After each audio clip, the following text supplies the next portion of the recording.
नमस्कार, मी सुमित शंकर सावंत आणि तुम्ही पाहताय TV9 मराठी। या बातमीपत्रात बऱ्याच महत्त्वाच्या बातम्या आपण बघणार आहोत। सुरुवातीची एक अत्यंत महत्त्वाची बातमी आहे। आचारसंहितेआधी मंत्रिमंडळ बैठका आणि विकास कामाचा धडाकाच अभ्यास सुरू आहे। येत्या आठवड्याभरामध्ये 2 दिवस मंत्रिमंडळाची बैठक होणार आहे। 11 आणि 12 मार्चला मंत्रिमंडळाची ही बैठक होणार आहे। मंत्र्यांकडून आपापल्या जिल्ह्यात विकास कामांचा धडाकाच अभ्यास सुरू करण्यात आला आहे। पुढच्या आठवड्यामध्ये आचारसंहिता जाहीर होण्याची शक्यता आहे आणि त्याच पार्श्वभूमीवर ही धावपळ आहे। याविषयी अधिक माहिती देत आहेत माझे सहकारी आपल्याला विनायक डावरू। विनायक, सुमित, लोकसभेची आचारसंहिता जी आहे ती कोणत्याही क्षणी लागू शकते आणि त्यामुळेच ही सगळी धावपळ जी आहे ती शासन दरबारी सुद्धा पाहायला मिळते।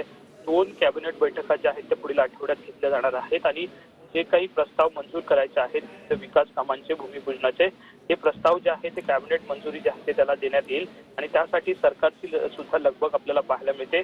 लोकसभा निवडणुकीची आचारसंहिता लागली तर सगळं काही ठप्प होऊ शकतं आणि त्यामुळेच 2 दिवसाची ही कॅबिनेट बैठक घेऊन मोठ्या प्रमाणात हे सगळे निर्णय जे आहेत ते मार्गी लावण्याचा प्रयत्न जो आहे तो सरकारचा असेल।